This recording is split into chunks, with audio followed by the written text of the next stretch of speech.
The scripture for this morning comes from the Gospel of John.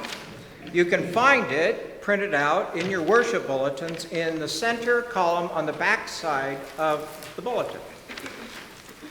It comes from the fourth Gospel, the Gospel of John, and is found in the 6th chapter, verses 17 through 26. John was the last Gospel to be written, probably 40, 50 years, well, longer than that.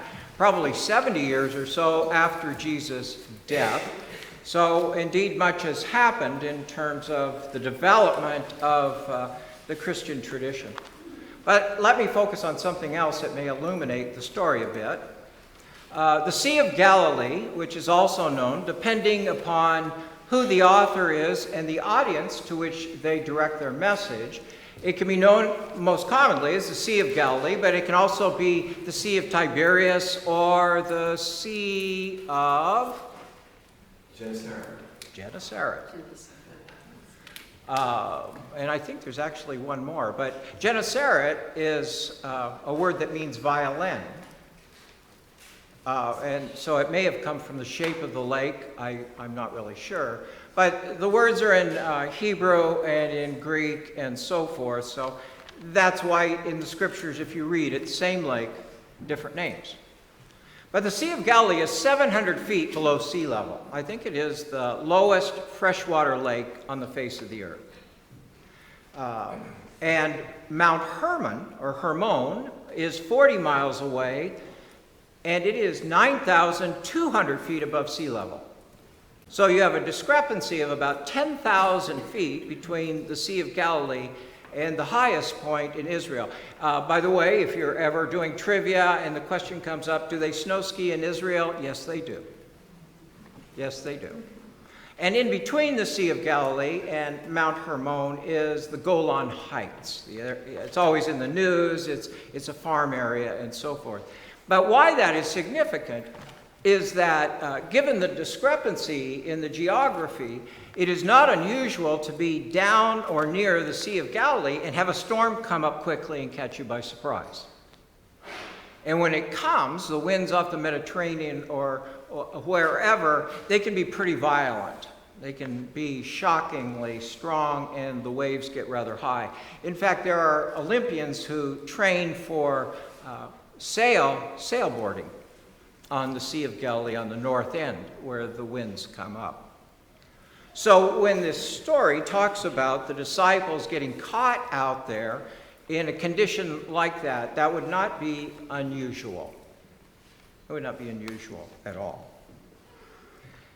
Now, when I first read this scripture, I've said, I think to you many times that thoughts for sermons can come from whole paragraphs, whole sections, but they can also be sparked by phrases or sentences or even a word,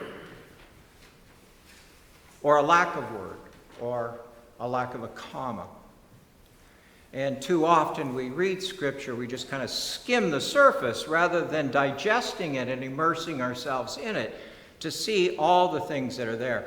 And I share that because there is a phrase here that caught my attention that most people, I would guess most people didn't even catch. It says that after the storm that the disciples were in, and Jesus comes to them and they get him on the boat and they move on and continue sailing towards the shore, it says that despite the storm, they ended up at the exact spot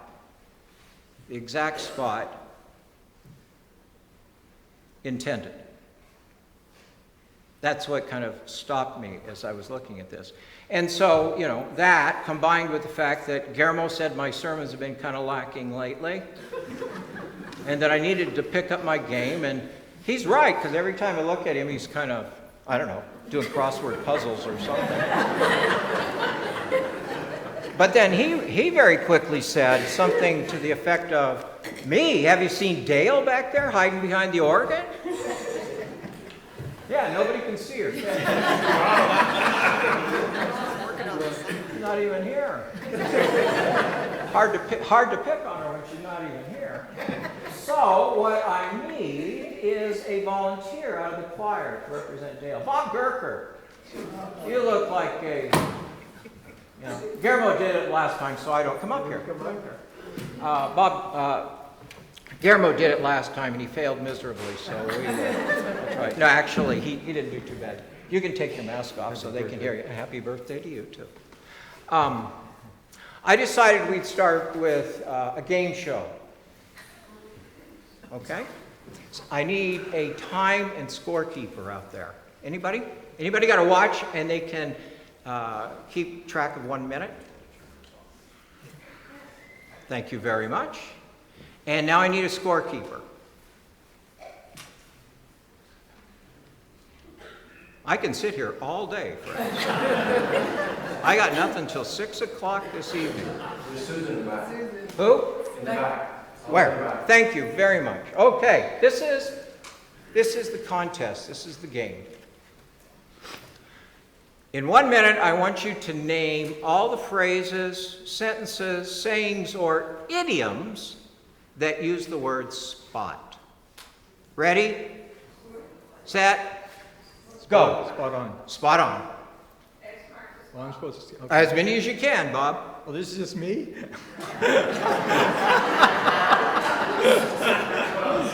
You wasted 15 seconds, man. Spot. Come spot. Okay, keep going.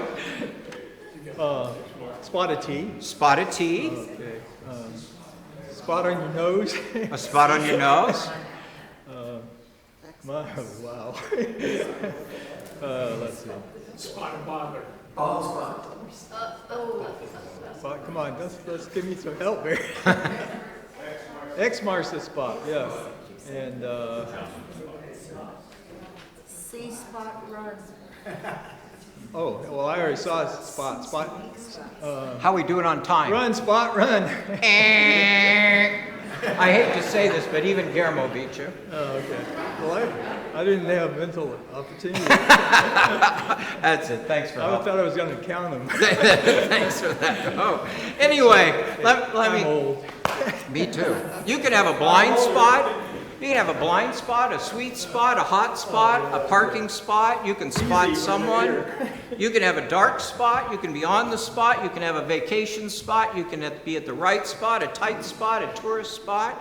You can have a playoff spot. You can have a top spot, bald spot, favorite spot, spot weld, soft spot, exact spot, commercial spot, grease spot, spot on, spot remover, safe spot, weak spot, spot a deer, spot check, spot someone, a spot on someone. You can have a sore spot. You can be Johnny on the spot. You can spot me a buck. You can have a high spot of your career. And obviously this was not mine.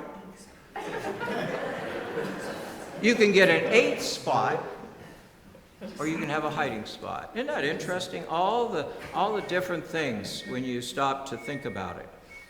You can have a spot when your phone goes off.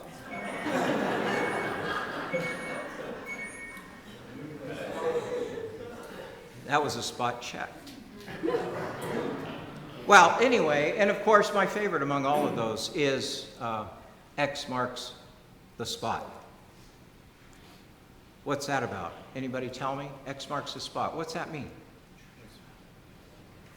What's that mean? X marks the spot. Come on. What? One person? Huh?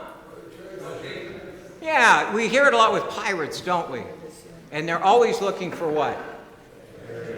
Buried treasure. Treasure that they know is there, they think is there, they have an idea where it is at, but it is hidden. It's not clearly in sight, but it's treasure nonetheless. Well, that phrase that they went through the storm and they ended up at the right spot caught my eye this week. You see, you have these disciples or these people who are out on the Sea of Galilee when this violent storm comes up with these huge waves and it's tossing them all around. And I said, this is not uncommon or unusual given the discrepancy in height between the elevations at this place in Israel. So winds can come up that place boats and their passengers and catch them unaware and place them at great risk. The disciples knew this. The disciples and Jesus, in this particular situation, experience it. It is what happens to them. This is where they are caught. And yet the evangelists make sure we know that at the end of this, I would say, kind of scary situation, they sailed to the spot for which they were always headed. Now, think about that. If you are in a storm and you don't have a GPS or a compass or all those things we have for modern sailing, and you're in the storm just trying to stay alive, how do you ever get to the right spot? Ever get to the right spot? I would die, that's for sure, especially if I had to swim. But the text says that when it was all said and done, and Jesus had climbed on board with them, they ended up precisely where they were supposed to. All the craziness, and they not only survive, but they get where they should. Have you ever experienced situations like that in your life? Where you go through these times where everything is topsy-turvy, you're kind of confused, you're muddled, it's a challenging time with unanticipated and unexpected problems. And then when it all subsides, when it all goes away, you look around and you say, well, okay, this is not exactly where I wanted or thought I would end up, but it's the right spot. Despite all the other stuff going on, all the junk that's trying to catch you up and turn you this way, and sometimes it might, you end up at the right spot. You know, it's hard for me to say I can recall that that's always happened for me. You know, that when I've gone through hard times, I end up just where I think I should be. Just where I'm supposed to be. You know, it doesn't always feel that way. But then, friends, there is a big difference between ending up where we think we should be and ending up on the spot where God intends us to be. You see, the right spot, we always say, is for us to determine. And what you learn or you do not learn in your existence is the right spot is where God would lead you. You see, it's just a matter of who leads your life, in whom you place your trust, to whom you give your faith, and to who you submit your life and your will and your destiny. Is it about you and yourself, where you think you should be, or is it about you, yourself, and where God would lead you? You see, rather than getting caught up in the muckety-muck of what we often think we deserve, or life owes us, and instead seeing every day, regardless of the circumstances, as an opportunity for a new adventure, and more importantly, the opportunity to use an undeserved gift. How many of you deserved the gift of life? What'd you do to deserve it? Whatever occurred that God owed you that? If you're like me, it's very humbling to admit nothing. You know, there were so many other things, places, job opportunities that I always thought I should have as a minister. There were so many places I dreamed of living that didn't include the word Florida. But plan as I would, plan as we did, try as we might, the truth is where you are is where you're at. Where you are is where you're at. And for me, the line that drew me to this place was neither straight, nor clear, nor easy. There were detours, there were breakdowns, there were deviations, there were storms along the way. But in the end, what I can say in this spot, looking back beyond this spot, it's all been good. It's all be good. It didn't always feel that way. You know, it doesn't. When you're in the midst of the storm, it doesn't feel so good. But over time, we came, maybe you came to understand that in that light, X marks the spot. The spot we occupy every day along the way. This is the day the Lord has given you. Do you rejoice and give thanks in it? Now, I'm not saying, I want to be really clear on this. When people say, well, we give it all to God, I have a little trouble with that. Because I'm not trying to say que sera, sera, or hakuna matata. But at some point, to know and experience what I'm talking about, you have to sit back and say, okay, God, it's all yours. It's all yours. It's all yours, you see? Because when we do that, and we give our best, not with those expectations that we do, that quid pro quo, that I'll do this if you do that kind of bargaining with the divine, but if you offer it all up, and then you seek to walk as best you can with integrity and honesty and decency regarding yourself, others, and your faith, the walk and the journey in our existence hand in hand with God, what I tell you is it seems to work out. Maybe not in the manner that we think it should, but oftentimes we forget it turns out better than we ever imagined. Round and round we go, and where we stop, only God really knows. I've said it before, but I truly believe it. You cannot make a bad decision. If you're a person of faith, you cannot make a bad decision. You can make a poor decision, but not a bad decision. Not usually, and when I say a poor decision, not one that literally ends your life, but it might be a poor decision that ends a portion of your life. It's all in how you interpret it, but I say that because Scripture tells us all things work for good for those who love the Lord. All things work out.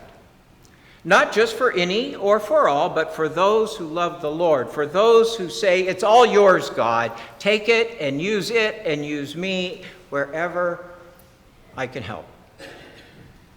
Anybody here done whitewater rafting? You done whitewater rafting? Yeah. Anybody back there? It's quite an experience, and we've done it, my family and I have done it on the Colorado River, and the first thing the guide tells you is what to happen if you get out of the mainstream into the rocks on the side that could flip you over and dash you and bruise you, and in my case, drown me. Because when you get over there, you're fighting it. Nothing is going right. You're trying to make it. You know what you want to do, and you're pushing and shoving almost everyone around you, yelling at them. On this side, paddle harder, harder, But when you finally get back into the mainstream, it just flows. It doesn't mean the rapids have disappeared. It didn't mean the rapids gave you a break. They will always be there, and you may at any time hit them again. But when you get yourself aligned with the current, the water becomes smooth and it takes you where you need to go. It's a struggle, and it gets your blood flowing, right? Your adrenaline spikes. But man, what good stories it brings for dinner time. Right? The rocks are 10 times bigger and the waves 100 times stronger. And if I was to summarize it, and people say this, it was a good ride. You say to yourself, the rocks and all, they were all a part of it. And at its conclusion, it was a good ride. Jesus' disciples, we are told, left everything to follow him. Remember that passage? They dropped their nets and they ran after him, followed him. And hearing that, whenever that passage comes up, usually what I hear in response, it's simpler then. They didn't have to worry about the dog or the lawn care. They didn't have to have someone watch their house. They were willing to not see Judge Judy every day. That's all easier then. But that misses the point. The point is that they trusted him so much that they were willing to put their lives and their future in his hands. Not that he was going to fix everything, do everything for them, but the trust extended out and said, God, it is all yours. It is all yours, and I give it to you. And remember, the disciples, all except one, died martyrs' deaths. None of them passed away nicely. And yet I have to believe that at their journey's end and they look back, they too were able to say, thank you. It's been a great ride. It's been a great ride. Because even if our lives end sooner than we desire, there is always that ability to be grateful for what we had, what we got, perhaps even what we learned along the way from our pain and our suffering and our trials that we would not have seen or understood without them. Without them. It's easy when you rebuild or build a church. Usually when you remodel a church and you say, well, we need to make it handicapped accessible, the people who don't have disabilities say, well, why do we need that? Let's make one door and we'll put it in the back. Happens all the time. But when you've had a disability, all of a sudden there's a part of life you've seen that you've never seen before, and you become grateful for those eyes. When I first thought about entering the ministry, and I was in college, latter part of college, and my father was a minister for 40 plus years. I say plus because he retired at 40, but we all know ministers never retire, they just go out to pastor. When I first raised that notion with him, he said, don't do it. Isn't that interesting? True story. He said, don't do it. And I suspect that at that point in his life, he was just tired. The weight of the profession and the toll it had taken on his health was great. But then, when you've been through it, you know what lays ahead of those people who will follow you. Because no matter what time, place, or age, people are still people, and their problems are the same. But I always knew that he was proud of my decision. So what I wish to remind you of, and what has made the difference for me and for you, is that when we open ourselves up and we realize all of this, there is that light that can come on, that we are no different than anybody else. Everybody around us, everybody here today has got stuff. You got stuff. But just like the disciples in the boat with Jesus, you don't have to carry that stuff alone. Paul says the church should be the place, we talk about all these other things that describe the church, but the bottom line is, Paul says the church should be the place where we laugh and we cry together. We laugh and we cry together. It isn't exclusively one or the other, it is both. And it is both because that's what life is. Life is not nirvana. Life is not this, I'll get away, there'll be no stress. No, life has good and it has bad for all of us. But here you can look at your neighbor and say, I'm in the boat too. I got stuff. Let's listen and share our stuff together. so that we too can sail through whatever we're experiencing and get to the spot that we need to get to. The spot that God has intended. And as clear as a bell, whether our journey is tough or not, easy or difficult, to get to that spot and to look back on it, just like flowing through the rapids or anything else we do, to get to that spot and to be looked back without regret or grief and say, it's been a good ride. It's been a good ride.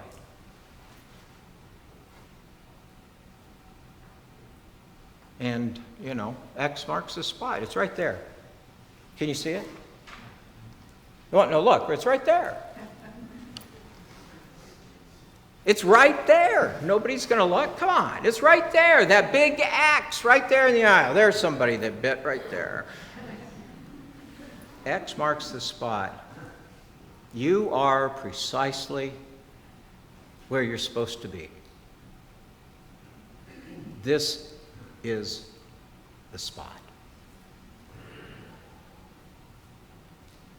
Treasure awaits. Amen.